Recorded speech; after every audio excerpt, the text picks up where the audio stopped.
بالله من شرور أنفسنا ومن سيئات أعمالنا من يهده الله فلا مضل له ومن يضلله فلا هادي له ونشهد أن لا إله إلا الله وحده لا شريك له ونشهد أن محمدا عبده ورسوله وصلى الله تعالى على خير خلقه محمد وآله وأصحابه وسلم. أعوذ بالله من الشيطان الرجيم. بسم الله الرحمن الرحيم. إذا جاء نصر الله والفتح ورأيت الناس يدخلون في دين الله أفواجا فسبح بحمد ربك واستغفره إنه كان توابا. صدق اللہ العظیم. محترم حاضرین، معزز سامعین اور دینی اسلامی بھائیوں، جیسا کہ حضرت مولانا مفتی تنویر صاحب نے اپنے پرمغز خطاب میں ہمیں اور آپ کو شب برات کی فضیلت کے ساتھ ساتھ حقوق العباد کی اہمیت کو بتایا،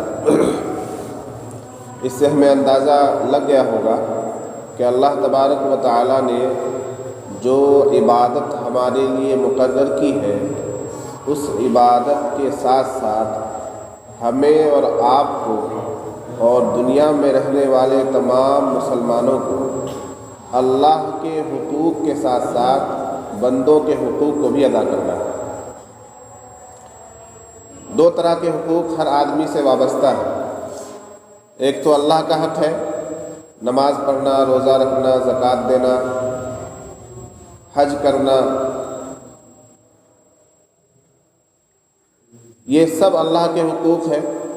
عقیدہ درست رکھنا، غیب پر ایمان رکھنا، اللہ پر ایمان رکھنا، فرشتوں پر ایمان رکھنا، کتابوں پر ایمان رکھنا، نبیوں پر ایمان رکھنا، یہ سب اللہ کے حقوق ہیں. اور بندوں کے حقوق جو ابھی مولانا تنویر صاحب بتا رہے تھے کہ کسی کا حق نہیں ماننا، کسی سے قرض لے کر وقت پر واپس کر دینا، ماں باپ کی خدمت کرنا، والدین کے حقوق ادا کرنا، اولاد کے حقوق ادا کرنا، اولاد کو دین سکھانا، یہ سب حقوق العباد ہیں، یعنی بندوں کے حقوق. اللہ کے بندوں میں جس کا ہم سے زیادہ قرب ہوگا اس کا حق بھی ہم پر زیادہ ہے. اللہ کے بندوں میں جس کا تعلق ہم سے زیادہ ہوگا اس کا حق بھی ہم پر زیادہ ہوگا. ماں باپ ہے، سب سے زیادہ تعلق، انسان کا سب سے زیادہ تعلق ماں باپ سے ہوتا ہے. سب سے زیادہ حقوق بھی ماں باپ کے وابستہ ہوتا ہے. اس کے بعد اولاد کا تعلق بھی، یعنی ماں باپ کا تعلق بھی اولاد سے بہت گہرا ہوتا ہے. تو والدین کے بعد سب سے گہرا تعلق اولاد کا ہے، تو سب سے زیادہ حقوق بھی اولاد کے وابستہ ہوتے ہیں. یہی وجہ ہے کہ ماں باپ کے انتقال کے بعد سب سے زیادہ وراثت کا حقدار بیٹا اور بیٹی ہوتے ہیں، اولاد ہوتی ہے. تو جس سے جتنا گہرا تعلق ہوگا اس کا حق بھی اتنا ہی گہرا ہوگا ہم پر. اچھا، پڑوسی، چونکہ پڑوس میں رہنے والا، ہمسایہ پڑوس میں رہنے والا، اس سے واسطہ اور مطلب زیادہ پڑتا ہے. ایک دور میں رہنے والا رشتہ دار اس سے اتنا واسطہ نہیں پڑتا جتنا پڑوس میں رہنے والا غیر رشتہ دار سے واسطہ پڑتا ہے. ہمارے گھر کے قریب ایک آدمی ہے، کچھ نہیں لگتا لیکن واسطہ پڑنا ہے. وہ بیمار ہوا تب ہمیں خبر ہوگی، تب ہمیں جانا پڑے گا. اس کے گھر خوشی کا کوئی ماحول ہو تب ہمیں جانا پڑے گا. غم کی کوئی بات آ جائے تب ہمیں جانا پڑے گا. اور ایک دور کا رشتہ دار ہے، 50 60 100 کلومیٹر دور اس کا گھر ہے، تو ہر موقع سے ہمیں جانا بھی نہیں ہوتا. اس کے روزمرہ کے حالات سے ہمیں باخبری بھی نہیں ہوتی. تو اس لیے پڑوس کے زیادہ حقوق بتائے. حدیث میں آیا، اللہ کے رسول صلی اللہ علیہ وسلم نے فرمایا، حضرت جبریل نے پڑوسیوں کے حقوق کے بارے میں مجھے اتنی تاکید کی کہ مجھے خدشہ لاحق ہو گیا کہ کہیں اولاد کے ساتھ ساتھ پڑوسیوں کو بھی وراثت میں حصہ نہ دینے لگ جائے، پڑوسیوں کو بھی وراثت کا حقدار نہ بنا دیا جائے. حالانکہ ایسا نہیں ہے. پڑوسی کو کوئی وراثت کا حصہ نہیں ملتا، لیکن پڑوسیوں کے حقوق بتائے اللہ کے رسول صلی اللہ علیہ وسلم نے بہت زیادہ۔ یعنی جس طرح سے آپ کو اپنے والدین کے ساتھ سلوک کرنا ہے، اولاد کے ساتھ سلوک کرنا ہے، چچا کے ساتھ سلوک کرنا ہے، اپنے اہم رشتہ داروں کے ساتھ جس طرح سے حسن سلوک سے پیش آنا ہے، اسی حسن سلوک کے ساتھ آپ کو اپنے پڑوسی کے ساتھ پیش آنا ہے، چاہے وہ آپ کا کچھ لگتا ہو یا نہ۔ یہ مقصد ہے پڑوسیوں کے، پڑوسی کے غم میں شریک ہونا، اس کی خوشی میں شریک ہونا، یہ اس کا حق ہے آپ پر۔ بیمار ہو جائے اس کی تیمارداری کرنا، عیادت کرنا، یہ اس کا آپ پر حق ہے۔ پڑوسی کے گھر میں فاقہ ہے، کھانا نہیں بن رہا ہے، اس کا روزگار نہیں چل رہا ہے، آپ کو اس کے حال پرسی کرنا، اس کے گھر کھانا پہنچانا، راشن پہنچانا، اس کا آپ پر حق ہے۔ لگتا کچھ نہیں ہے لیکن آپ پر اس کا حق ہے۔ اللہ تبارک و تعالیٰ نے حقوق العباد کی اہمیت کو بھی ہمیں سمجھایا، لیکن آج ہم حقوق العباد سے بالکل غافل ہیں۔ آج کی رات اور اس طرح کی جو بھی راتیں آتی ہوں، جو فضائل کی رات ہے، فضائل کے دن ہے، اور دیکھیے اسلام کا کانسیپٹ بہت بہتر ہے، بہت بہتر نظام دیا ہے اسلام نے۔ تمام دن ایک برابر، تمام راتیں ایک برابر، یعنی کسی دن کو اللہ تبارک و تعالیٰ نے بے فائدہ نہیں بنایا، کسی رات کو اللہ تبارک و تعالیٰ نے غیر نفع بخش نہیں بنایا۔ تمام راتیں اللہ تبارک و تعالیٰ کی طرف سے نفع بخش ہے، تمام دن اللہ کی طرف سے نفع بخش ہے، بس درجے میں، مرتبے میں، فضیلت کے اعتبار سے ایک دن دوسرے دن سے بڑا ہوا ہے، ایک رات دوسری رات سے بڑی ہوئی ہے، ایک مہینہ دوسرے مہینے سے بڑا ہوا ہے فضیلت کے اعتبار سے، ورنہ بیکار کوئی دن نہیں ہے۔ حدیث میں آیا ہے کہ ہر رات کا یہ عالم ہے، ہر رات کا یہ عالم ہے کہ آخری حصے میں اللہ تبارک و تعالیٰ آسمان دنیا پر نزول فرماتا ہے۔ ہر رات، چاہے شعبان کی رات ہو، رمضان کی رات ہو، محرم کی رات ہو، کسی بھی مہینے کی رات ہو، کوئی سی بھی رات ہو، ہر رات کے آخری حصے میں اللہ تبارک و تعالیٰ آسمان دنیا پر نزول فرماتا ہے اور بندے سے کہتا ہے مانگ، کیا مانگتا ہے؟ کوئی دعا کرنے والا ہو اس کی دعا قبول کی جائے گی، روزی مانگنے والا ہو روزی دی جائے گی، استغفار کرنے والا ہو بخشش کی جائے گی، کوئی اور حاجت طلب کرنے والا ہو تمام جائز حاجتیں پوری کی جائیں گی۔ ہر رات کا یہ عالم ہے، لیکن راتوں میں کچھ راتیں فضیلت کے اعتبار سے بڑھی ہوئی ہے، جیسا کہ رمضان میں شب قدر کی رات، فضیلتیں آپ سنتے ہیں۔ رمضان المبارک کا مہینہ تمام مہینوں میں سب سے زیادہ افضل ہے۔ حضور نے فرمایا شعبان شہری و رمضان شہر اللہ، شعبان میرا مہینہ ہے، رمضان اللہ کا مہینہ ہے۔ اللہ تبارک و تعالیٰ کی طرف سے انعامات اور فضائل اور اکرام کے دروازے کھلے ہوئے ہیں، لینے والوں کی کمی ہے، یعنی اللہ کی رحمت بہانہ ڈھونڈتی ہے۔ اللہ کی رحمت اگر لینی ہے، اللہ سے ثواب حاصل کرنا ہے، نیکیاں کمانی ہے، اپنے گناہوں کو معاف کرانا ہے، تو اللہ تبارک و تعالیٰ کی رحمت تو ڈھونڈ رہی ہے، تلاش کر رہی ہے ایسے لوگوں کو کہ کون اللہ کی رحمت کی طرف آ رہا ہے، کون اللہ سے مانگ رہا ہے، مغفرت طلب کر رہا ہے۔ حقیقت یہ ہے کہ ہم لوگ گناہ کرنے کے بعد بھی اللہ کے حضور توبہ نہیں کرتے، حق مانگنے کے بعد بھی ہمیں احساس نہیں ہوتا، نماز چھوڑنے کے بعد بھی ہمیں احساس نہیں ہوتا، اللہ کے حقوق کو ضائع کرنے کے بعد بھی ہمارا احساس نہیں جگتا، ورنہ اللہ کی رحمت، قسم خدا کی، اللہ سے زیادہ مہربان، اللہ سے زیادہ قدردان اور اللہ سے زیادہ رحم کرنے والی کوئی ذات ہے ہی نہیں، جو 70 ماؤں سے زیادہ رحم کا مادہ رکھتا ہو، 70 ماؤں سے زیادہ رحم کا مادہ رکھتا ہو۔ ماں کتنی بھی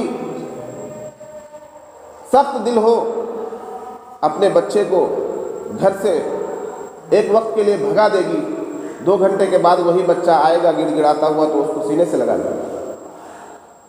70 ماؤں سے زیادہ رحم کرنے والا خدا، کیا وہ ہماری معافی کے انتظار میں نہیں ہے؟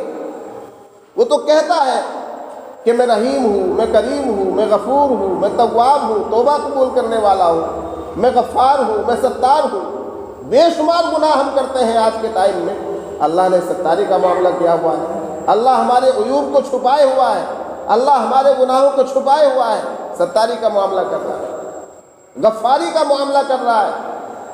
رزاقی کا معاملہ کر رہا ہے کہ ہم اللہ کی زمین پر گناہ کر کے اکڑ کر چل رہے ہیں، لیکن اللہ تبارک و تعالیٰ ہمیں روزی دے رہا ہے، ہماری روزی میں کوئی کمی نہیں آ رہی، یہ اس کی رزاقی کا معاملہ ہے۔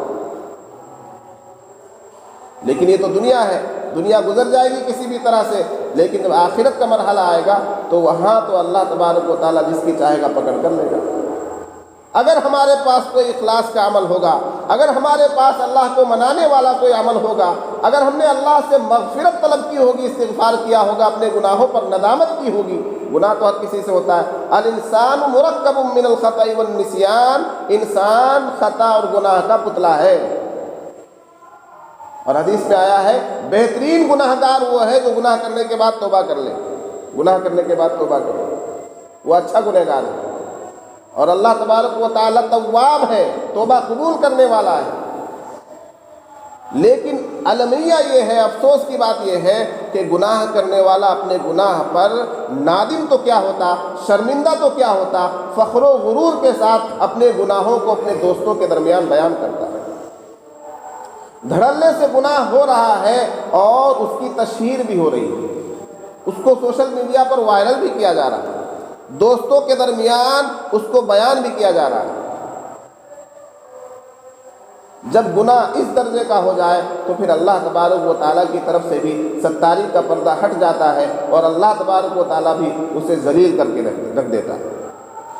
اس لیے میرے دوستو، ہمیں ان مواقع پر، شعبان کا مہینہ ہو، رمضان کا مہینہ ہو، جمعہ کا دن ہو، سید الایام، جمعہ کا دن دنوں کا سردار ہے، جمعہ کے دن ہمیں کم از کم اپنے کام سے تھوڑا سا کم لگاؤ ہونا چاہیے، جلدی فارغ ہو جانا چاہیے۔ جمعہ کے دن تمام نمازوں کو باجماعت سنن و نوافل کے ساتھ ادا کرنا چاہیے، پہلے مسجد میں آ کر بیٹھ جانا چاہیے، اذان کے فوراً بعد مسجد میں آ جانا چاہیے۔ یہ سید الایام ہے، دنوں کا سردار ہے۔ جمعہ کے دن میں ایک وقت آتا ہے جس میں دعا قبول ہوتی ہے، پتہ نہیں کب ہماری دعا قبول ہو جائے۔ اس لیے نمازوں کا اہتمام، حقوق العباد کی اہمیت، بندوں کے حقوق جو ہم سے وابستہ ہے، اور ہم جو بھی عمل اللہ کے لیے کریں اس میں خالص اللہ کے لیے وہ عمل ہونا چاہیے، ہماری نیت خالص ہو، خالص اللہ کے لیے عمل ہو تو ایک چھوٹا سا عمل بھی اللہ کے نزدیک احد پہاڑ سے زیادہ درجہ رکھتا ہے۔ یعنی اخلاص کے ساتھ دیا ہوا اللہ کی راہ میں 2 روپیہ، وہ بغیر اخلاص کے اللہ کی راہ میں دیے ہوئے 2 کروڑ سے زیادہ بڑھ جاتا ہے۔ تو اس لیے جو بھی عمل ہو، چھوٹا ہو یا بڑا ہو، اللہ کے لیے خالص ہونا چاہیے۔ یہ نیت ہونی چاہیے کہ اس عمل سے میں صرف اور صرف اللہ کی رضا چاہتا ہوں، صرف اور صرف اللہ کی خوشنودی چاہتا ہوں، صرف اور صرف یہ چاہتا ہوں کہ اللہ تعالیٰ مجھ سے راضی ہو جائے، مجھے جنت دے دے۔ چھوٹے سے چھوٹے عمل کو اگر ہم کر رہے ہیں تو یہ نیت ہونی چاہیے۔ اس عمل کا ہمیں کیا بدلہ ملے گا کہ اللہ تبارک و تعالیٰ ایسے چھوٹے عمل کو ایمان کے ترازو میں، میزان عمل میں قیامت کے دن جب تولیں گے تو ان اعمال کا، یہ چھوٹے چھوٹے عمل جو ہم نے خالصتاً اللہ کے لیے کیے ہوں گے، کوئی دیکھ نہیں رہا ہے، کسی غریب کی مدد کر دی، کسی کو بتایا نہیں، پڑوسی کی کچھ مدد کر دی، کسی کو خبر نہیں ہے، رات کو اٹھ کر 2 رکعت نماز نفل تہجد کی نماز ادا کر لی، کسی کو خبر نہیں ہے، بعد میں تذکرہ بھی نہیں کر رہے ہیں۔ بہت سے لوگ ہوتے ہیں عمل کرنے کے بعد، نیک عمل کرنے کے بعد ان کو عادت ہوتی ہے تذکرہ کرنے، دیکھو بھائی وہ آج تو میری آنکھ کھل گئی تھی 3 بجے ہی، سوچا 2 رکعت تہجد کی نماز پڑھو۔ کیوں بھائی، کیوں بیان کرنے کی کیا ضرورت ہے؟ اس کو پڑھ لی تو اچھی بات ہے۔ تو کسی کو خبر نہیں ہے، اللہ کا اور بندے کا کنیکشن ہے، بندے نے جو عمل کیا اللہ نے جانا، اور اس نے صرف اللہ کی رضا کے لیے وہ عمل کیا، اس میں ریا کا خدشہ نہیں، اس میں دکھلاوے کی کوئی بات نہیں۔ تو اللہ تبارک و تعالیٰ ایسے عمل کو جب ترازو میں، میزان عمل میں ناپے گا تو اس کا وزن دوسروں کے بڑے بڑے عمل سے بڑھ جائے گا۔ ایک عمل کا اللہ تبارک و تعالیٰ 10 گنا اور 700 گنا تک بڑھا کر دیتا ہے، ایک عمل کا 10 گنا سے لے کر 700 گنا تک۔ معلوم کیا ہوا کہ عمل میں جتنی زیادہ جان ہوگی اخلاص کی، اتنا ہی عمل بڑھ جائے گا۔ اخلاص کی جان ہونی چاہیے۔ حدیث میں آیا ہے بنی اسرائیل میں 3 لوگ تھے کہ جو کسی موسم میں باہر لکڑیاں لانے کے لیے گئے۔ اللہ کے رسول صلی اللہ علیہ وسلم نے فرمایا، صحیح ہے کی حدیث ہے، بخاری اور مسلم دونوں میں ہے، کہ وہ 3 لوگ باہر کسی ضرورت سے گئے، لکڑیاں لانے گئے یا کسی اور کام سے گئے، آندھی چلی طوفان آیا اور ان تینوں نے ڈر کے مارے کہ کہیں اس طوفان اور آندھی کی چپیٹ میں ہم نہ آ جائیں، وہ جا کر کسی پہاڑ کے غار میں جا کر گھس گئے۔ کہاں گھس گئے؟ پہاڑ کے غار کے اندر جا کر گھس گئے۔ اتفاق یہ ہوا کہ اسی آندھی میں ایک بڑا پتھر کہیں سے لڑکتا ہوا آیا اور اس غار کے منہ کو بند کر دیا۔ وہ پتھر لڑکتا ہوا آیا اور غار کا منہ بند ہو گیا۔ اتنا وزنی اور بھاری پتھر تھا کہ تینوں مل کر اس کو ہلا نہیں پا رہے تھے۔ دروازہ تو بند ہو گیا، غار کا منہ بند ہو گیا، اب باہر کیسے نکلیں گے؟ اب تینوں پریشان ہو گئے۔ کہا کہ یہاں سے نکلنے کی صورت کیا ہوگی؟ ہم تو بہت برے پھنس گئے ہیں۔ چونکہ تینوں ایمان والے تھے، اللہ پر یقین رکھتے تھے، تینوں نے پہلے مشورہ کیا کہ کیا کیا جانا چاہیے۔ یہ بات طے ہوئی کہ اپنے اپنے کسی ایک نیک عمل کے وسیلے سے اللہ کے حضور میں دعا کی جائے۔ جس نیک عمل پر ہمیں سب سے زیادہ اعتماد ہو، بھروسہ ہو، اس نیک عمل کا واسطہ دے کر اللہ سے دعا کرتے ہیں، ہو سکتا ہے کہ اللہ تبارک و تعالی ہمارے اس نیک عمل کے بدلے ہماری مصیبت دور کر دے۔ چنانچہ تین لوگ تھے۔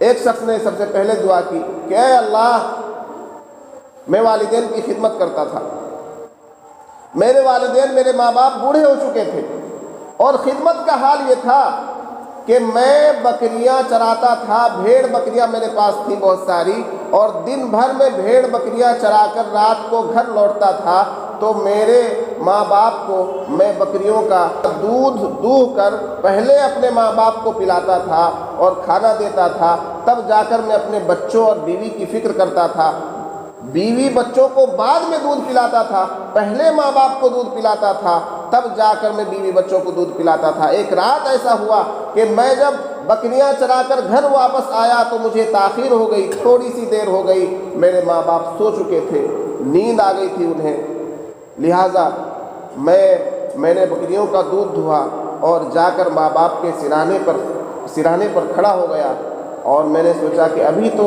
نیند سے سوئے ہیں، ابھی جگاؤں گا تو نیند خراب ہو جائے گی، اور دودھ پلانا بھی ضروری ہے کیونکہ میں نے اصول بنا لیا تھا کہ بیوی بچوں کو بعد میں پلاؤں گا، پہلے ماں باپ کو پلاؤں گا، تو اگر بیوی بچوں کو پلا دیتا ہوں تو یہ میرے اصول کے خلاف بات ہو جاتی ہے، اور ماں باپ کو جگاتا ہوں تو یہ ادب کے خلاف ہو جاتا ہے، لہٰذا میں سرانے پر کھڑا رہا، صبح تک انتظار کرتا رہا۔ صبح ہو گئی، صبح میرے ماں باپ کی آنکھ کھلی تو میں نے دودھ کا پیالہ اپنے ماں باپ کو پیش کیا، اور اپنے ماں باپ کو دودھ پلانے کے بعد رات بھر میرے بچے بلکتے رہے، مجھے پکارتے رہے، لیکن میں نے اپنے بچوں کا خیال نہیں کیا، اپنے ماں باپ کو دودھ پلایا، اور بغیر جگائے ہوئے جب خود سے ان کی آنکھ کھلی تب دودھ پلایا، اور میں نے یہ عمل صرف تیری رضا کے لیے کیا تھا، میں اپنے ماں باپ کی خدمت صرف اس لیے کرتا تھا کہ میرا خدا مجھ سے راضی ہو جائے، اگر میرا یہ عمل تیری بارگاہ میں قبول ہوا ہو تو ہمیں اس مصیبت سے نجات دے دے۔ اللہ تبارک و تعالیٰ نے اس غار کے دروازے سے اس پتھر کو تھوڑا سا سرکا دیا، آسمان نظر آنے لگا، لیکن ابھی نکلنے لائق نہیں ہوا۔ دوسرے نوجوان نے پھر اپنے عمل کا واسطہ دے کر اللہ تبارک و تعالیٰ سے دعا مانگی کہ اے اللہ، میری ایک چچا زاد بہن تھی، میرے چچا کی ایک لڑکی تھی جو بہت حسن و جمال کی ملکہ تھی، حسن و جمال میں بہت بڑھی ہوئی تھی، بہت زیادہ حسین تھی، اس پر میں فریفتہ تھا اور میں اس کا عاشق زار ہو چکا تھا، لیکن وہ مجھے اپناتی نہیں تھی، ایکسیپٹ نہیں کرتی تھی، اور میں نے جتنی مرتبہ اس سے اظہار عشق کیا، اپنی محبت کا اظہار کیا، اس نے مجھے ٹھکرا دیا۔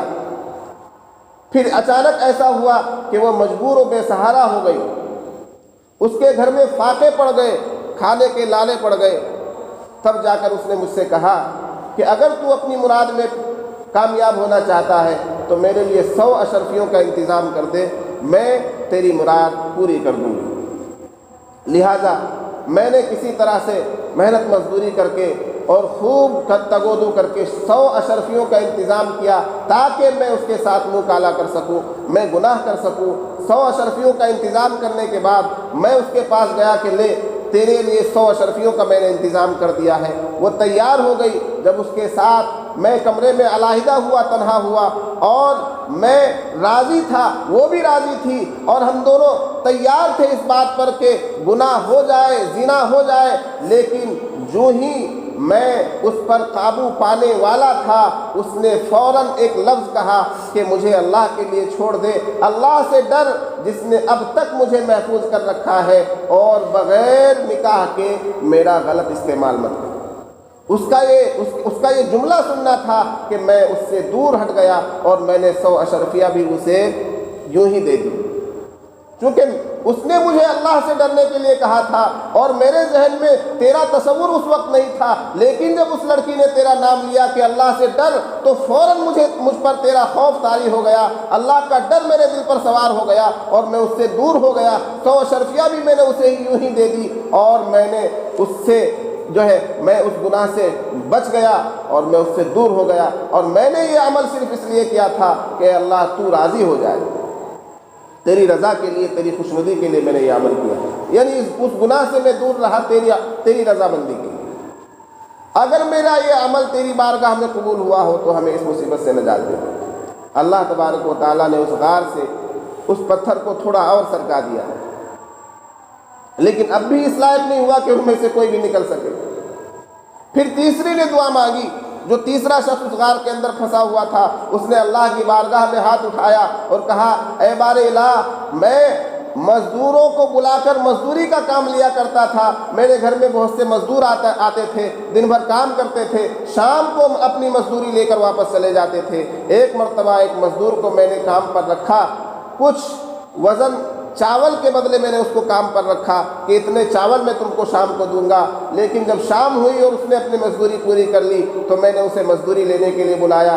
جیسے ہی میں نے اس کی مزدوری اس کے سامنے پیش کی، چاول، تو ہو سکتا ہے کہ اسے غصہ آیا اور اس نے اپنی مزدوری نہیں لی، اور وہ بغیر مزدوری لیے واپس چلا گیا۔ اسے پسند نہیں آئی ہوگی اتنی سی رقم۔ ہوتا ہے کبھی کبھی مزدور کہتا ہے کہ بھائی میں نہیں لوں گا، یہ کوئی مزدوری ہے کیا؟ وہ واپس چلا گیا۔ میں نے اس کے چاول کو زمین کے حوالے کر دیا، اس کی کھیتی کر لی، دھان اگا، اور اس سے پھر اور زیادہ کھیتی بڑھی۔ میں نے اس کی جو مزدوری تھی اس کا الگ ایک کاروبار شروع کر دیا، اس کا الگ بزنس شروع کر دیا، یعنی اس کو اپنے بزنس میں نہیں ملایا۔ حتیٰ کہ کچھ سال بعد اس چاول سے اتنی کھیتی ہوئی کہ میں نے اس کے نام پر بکریاں خرید لی، مرغیاں خرید لی، بیل بھینس گائے وغیرہ خرید لیے، بہت سا جانور اس کے نام پر ہو گیا، یعنی مال کا ایک بڑا اثاثہ اس کے نام کا ہو گیا۔ پھر وہ کچھ سال بعد آیا، اس کے ذہن میں آیا ہوگا کہ بھئی میری مزدوری تو ابھی فلاں کے پاس باقی ہے، اس دن تو میں غصے سے نہیں لیا تھا، آج جا کر مانگتا ہوں، ہو سکتا ہے کہ دے دے۔ بہت سے لوگ ہوتے ہیں۔ تو وہ آیا اور کئی سال کے بعد اس نے آ کر مجھ سے کہا کہ اے فلاں، تجھے یاد ہے تیرے یہاں میں نے ایک دن کام کیا تھا اور تجھ سے مزدوری لیے بغیر چلا گیا تھا، لہٰذا میری مزدوری دے۔ میں نے اس سے کہا کہ یہ جو بیل بھینس گائے بکریاں مرغیاں، یہ جتنے جانور تجھے نظر آ رہے ہیں، یہ جتنا دھان چاول جو کچھ رکھا ہوا نظر آ رہا ہے، یہ لے کر چلا جا، یہی تیری مزدوری ہے۔ اس نے کہا ارے بھائی تو پاگل ہو گیا ہے کیا، یا مجھے پاگل سمجھ رہا ہے، مذاق کیوں کرتا ہے؟ جو میری مزدوری ہے وہ دے دے۔ کہا یہی تیری مزدوری ہے، لے کر چلا جا۔ کہا سمجھ میں بات نہیں آئی۔ کہا تیری مزدوری سے کمایا ہوا مال ہے، تیری مزدوری سے لیے ہوئے جانور ہیں، تیری مزدوری سے جمایا ہوا دھان ہے، سب لے کر چلا جا۔ لہٰذا اس نے سارا کچھ اٹھایا اور لے کر چلا گیا۔ میں نے اسے اف تک نہیں کہا کہ بھائی بڑھایا تو میں نے، بزنس تو میں نے کیا، کم سے کم میرا حصہ تو دے۔ سارا کچھ میں نے اسے خوشی خوشی دے دیا، اور میں نے یہ کام صرف اس لیے کیا کہ تیری رضامندی مجھے حاصل ہو جائے، اللہ کی خوشنودی مجھے حاصل ہو جائے، وہ مزدور خوش ہو جائے تو اللہ خوش ہو جائے، میری نیت یہ تھی۔ تو اے اللہ، اگر میرا یہ عمل تیری بارگاہ میں قبول ہوا ہو، تجھے پسند آیا ہو، تو ہمیں اس مصیبت سے نجات عطا فرما۔ لہٰذا اللہ تبارک و تعالیٰ نے اس غار کے منہ سے اس پتھر کو پورا ہٹا دیا، اور وہ تینوں اس غار کے اندر سے نکل کر باہر آ گئے۔ معلوم یہ ہوا کہ اللہ کے حضور میں اپنے نیک عمل کا واسطہ دے کر مانگا جاتا ہے۔ کئی سبق ملتے ہیں اس حدیث کے اس واقعے میں. حدیث کا واقعہ ہے، یہ کسی ایسی کتاب میں لکھا ہوا واقعہ نہیں ہے، یہ بخاری شریف کا واقعہ ہے، مسلم شریف کا واقعہ ہے، نبی پاک صلی اللہ علیہ وسلم کا بتایا ہوا واقعہ ہے. معلوم یہ ہوا کہ اللہ سے مانگنے میں ہمیں اپنے نیک عمل کا واسطہ دینا پڑتا ہے، اور نیک عمل میں والدین کی خدمت بہت بڑا عمل ہے. زنا سے بچ جانا، گناہ سے بچ جانا بہت بڑا عمل ہے. مزدور کو اس کی صحیح اجرت دینا بہت بڑا عمل ہے. یہ سبق ملتا ہے ہمیں اس واقعے سے کہ مزدور کی اجرت دی جائے، اللہ اس سے بھی راضی ہوتا ہے. والدین کی خدمت کی جائے، اللہ بہت راضی ہوتا ہے. گناہوں سے، زنا سے، بدکاری سے، بد نظری سے دور رہا جائے صرف اللہ کی رضا کے لیے، تو اللہ اس سے بھی بہت خوش ہوتے ہیں. تو اللہ کی رضامندی کے لیے ہم جو بھی عمل کریں گے اللہ تبارک و تعالیٰ خوش ہوگا. اور اللہ کے حضور استغفار کرنا چاہیے. استغفار کا مطلب کیا ہے؟ توبہ کرنا چاہیے، اللہ سے بخشش طلب کرنی چاہیے، مغفرت طلب کرنی چاہیے. استغفار کا مطلب کیا ہے؟ اللہ مجھے معاف کر دے، اللہ مجھے معاف کر دے، اللہ مجھے معاف کر دے. اسی کا نام استغفار ہے. میں نے سورت پڑھی شروع میں، اذا جاء نصر اللہ والفتح ورأيت الناس يدخلون في دین اللہ افواجا فسبح بحمد ربک واستغفر. اللہ کے نبی کو اللہ تبارک و تعالیٰ حکم دے رہے ہیں، فسبح بحمد ربک واستغفرہ، اپنے رب کی حمد کے ساتھ تسبیح بیان کیجیے، اپنے رب کی تعریف کیجیے، اور تعریف کے ساتھ ساتھ تسبیح کیجیے. تعریف اور تسبیح کے بعد واستغفرہ، اور اس سے مغفرت طلب کیجیے. نبی جو معصوم ہے، نبی جس سے گناہ سرزد نہیں ہوتا، نبی جس کو اللہ تبارک و تعالیٰ نے ہر گناہ سے محفوظ کر رکھا ہے، معصوم بنا رکھا ہے. صحابہ محفوظ تھے، صحابہ کے نام جتنے تھے وہ گناہوں سے محفوظ تھے. گناہ اگر ہو بھی جاتا تھا تو اللہ تبارک و تعالیٰ کے حضور توبہ کرتے تھے، اور اللہ تبارک و تعالیٰ انہیں معاف کر دیتے تھے. حدیث میں ان کی معافی کا اعلان آیا ہے، قرآن میں ان کی معافی کا اعلان آیا ہے. تو صحابہ سارے کے سارے محفوظ ہیں، اور نبی کی ذات وہ معصوم ہوا کرتی ہے. معصوم اس کو کہا جاتا ہے جس کی خطا اور جس کا گناہ کبھی اس کے پاس آئے ہی نہیں، یعنی جس سے گناہ سرزد ہی نہ ہو، اس کو معصوم کہا جاتا ہے. تو اللہ تبارک و تعالیٰ نے نبی کو معصوم بنایا. جو ذرا سی ناراضگی کی بات سے بھی، اللہ کی ناراضگی کی ذرا سی بات سے بھی دور رہتا ہو، اسے استغفار کی کیا ضرورت ہے؟ لیکن اللہ تبارک و تعالیٰ حکم فرما رہے ہیں وَاسْتَغْفِرْهُ، اللہ سے استغفار کیجیے، اللہ سے مغفرت طلب کیجیے. اور دیکھیں مغفرت طلب کرنے کا اس صورت میں اصول بیان کیا گیا. معافی مانگنے کا اصول، معافی مانگنے کا اصول کیا ہے؟ پہلے اللہ کی تعریف کی جائے. پہلے کیا کیا جائے؟ اللہ کی فسبح بحمد ربک، اللہ کی تعریف کے ساتھ اللہ کی تسبیح بیان کریں. تو پہلے اللہ کی تعریف، پھر اللہ کی تسبیح. اللہ کی تعریف اگر کسی کو نہیں پتا ہے، بہت زیادہ تعریف نہیں کر سکتا ہے، الحمدللہ الحمدللہ الحمدللہ الحمدللہ، اللہ کی تعریف، الحمدللہ، تمام تعریفیں اللہ کے لیے، اللہ کی تعریف. سبحان اللہ سبحان اللہ، یہ کیا ہے؟ اللہ کی تسبیح. کیا ہے یہ؟ اللہ کی تسبیح. اردو میں کرے، اللہ تو بڑا غفور ہے، اللہ تو بڑا رحیم ہے، اللہ تو بہت بڑا ہے، اللہ تو بڑی شان والا ہے. اردو میں کرے، اردو میں کرے، اللہ کی تعریف کرے، اللہ کی تسبیح بیان کرے. پہلے اللہ کی خوب زیادہ تعریف کرے، اللہ کی تسبیح بیان کرے، تیسرا کلمہ پڑھے، اس کے بعد اللہ سے مغفرت کرے. اصول ہے، اصول. اللہ تعالیٰ نے طریقہ بتایا، الحمدللہ رب العالمین الرحمن الرحیم مالک یوم الدین ایاک نعبد و ایاک نستعین. 3 آیتیں اللہ تبارک و تعالیٰ نے بیان کی جس میں صرف اللہ کی بڑائی بیان ہوئی. الحمدللہ رب العالمین، تمام تعریفیں اللہ کے لیے ہے جو تمام جہانوں کا پالن ہار ہے، پروردگار ہے، رب ہے. الرحمن الرحیم، جو رحمان ہے، رحیم ہے، بڑا مہربان ہے، نہایت رحم کرنے والا.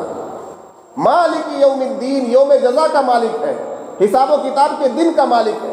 تینوں آیتوں میں اللہ کی تعریف بیان ہو رہی ہے. ایاک نعبد و ایاک نستعین، پھر اپنی انکساری بیان ہو رہی ہے، اپنی عاجزی.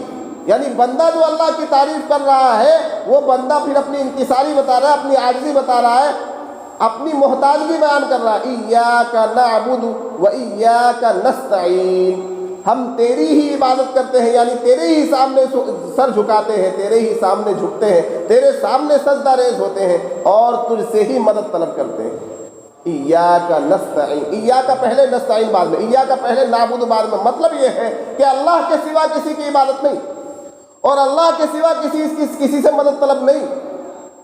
یہ دیکھیے آیت میں اللہ تبارک و تعالیٰ نے ہمیں کیا احکام دیے، طریقہ بتایا، عقیدہ بتایا، ایمان بتایا کہ اللہ کے سوا کسی کی عبادت نہیں، تیری ہی عبادت کرتے ہیں۔ مطلب اللہ کے سوا کسی کی عبادت نہیں کرتے۔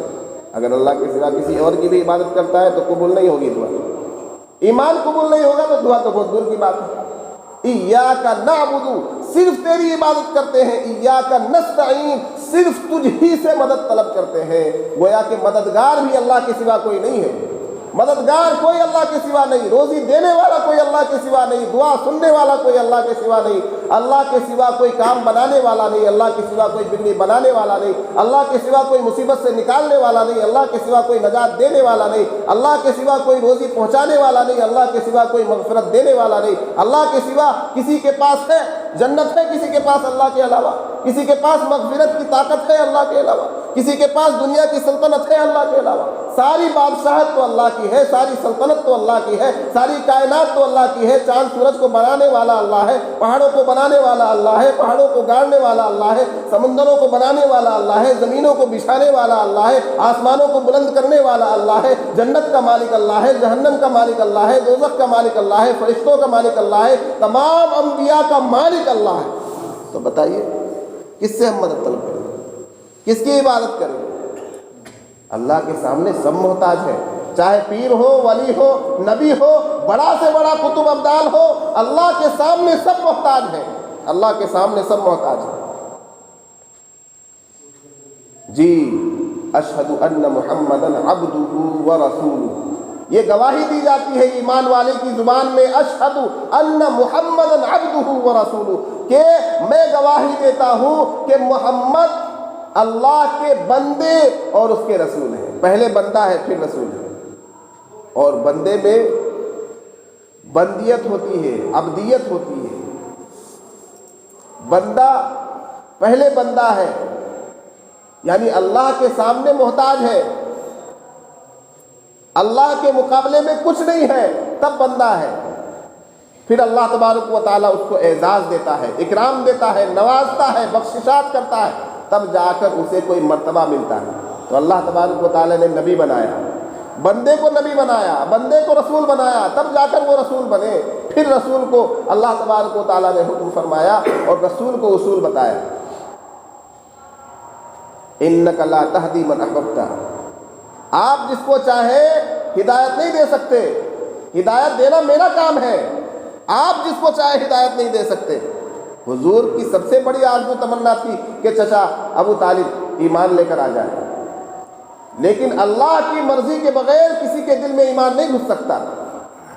اللہ چاہے گا تو ایمان ملے گا، ایمان کیا جو کچھ بھی ملنا ہے اللہ کے چاہنے سے ملے گا، نبی بھی چاہے تو نہیں ہو سکتا۔ اللہ نے قرآن میں فرمایا انک لا تہدی من احببت، آپ چاہیں گے تو ہدایت نہیں ملے گی۔ تو میرے دوستو، ہمیں مانگنا چاہیے اس مالک حقیقی سے، اس کائنات کے رب سے، اس بادشاہ سے جس کا مقابلہ کوئی نہیں ہے۔ تو میں کیا بتا رہا تھا، اصول، مانگنے کا اصول۔ ہم لوگ مانگنے والے نہیں ہیں، مانگتے ہیں کس سے مانگتے ہیں؟ دنیا داروں سے مانگتے ہیں، خوب مانگتے ہیں۔ ایک گھر میں کسی چیز کی ضرورت ہوتی ہے سرکاری، تو وارڈ ممبر کو پریشان کر دیتے ہیں مانگتے مانگتے۔ میرے بھائی اللہ سے مانگنے والے ہیں، دنیاوی ضرورتیں نہیں، دنیاوی ضرورتیں بھی اللہ پوری کرتا ہے۔